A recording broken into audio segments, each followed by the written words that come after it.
ছাত্রদলের ফর্ম সংগ্রহ করতে গেলে সেখানে মব সৃষ্টি করে বাধা সৃষ্টি করেছে।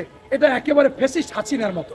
আপনারা দেখেছেন এই জামাতের নায়েবে আমির আপনার আবু তাহের সেক্রেটারি জেনারেল তারা কঠিন ভাষায় বলে যে যদি পিআর না হয় এই বাংলাদেশে নির্বাচন করতে দেওয়া হবে না।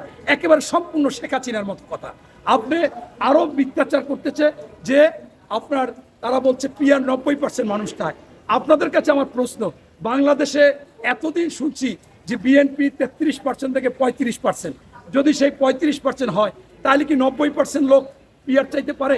এরপর 53টি নিবন্ধিত দল, অধিকাংশ দল বিএনপির সাথে, তাইলে কি 90% হতে পারে?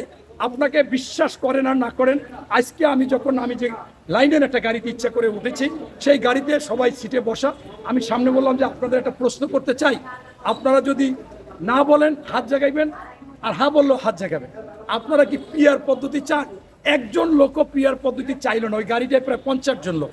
আমি 3-4 দিন আগে এই প্রেস ক্লাবের সামনে দাঁড়িয়ে কয়েকজন লোক যাচ্ছে বিভিন্ন ডিস্ট্রিক্টের। আমি বললাম ভাইজান একটা কথা বলতাম, এই পিআর কি আপনারা চান? চায় না। আমার একটা জাতীয় এনজিও আছে, প্রচেষ্টা কল্যাণ সংস্থা, আমি 10,000-এর উপর এখন সার্ভে করতেছি, বিভিন্ন জায়গায় নাম মোবাইল নাম্বার নিব। এখন পর্যন্ত যে কয়জন আসছে একজনও পিআর চায় না। অতএব জামাত যেটা মিথ্যাবাদী গুজব এবং এই নির্বাচন ঠেকাইতে চায় এবং আমাদের বদনাম করতে চায় বিএনপির কি দিয়ে?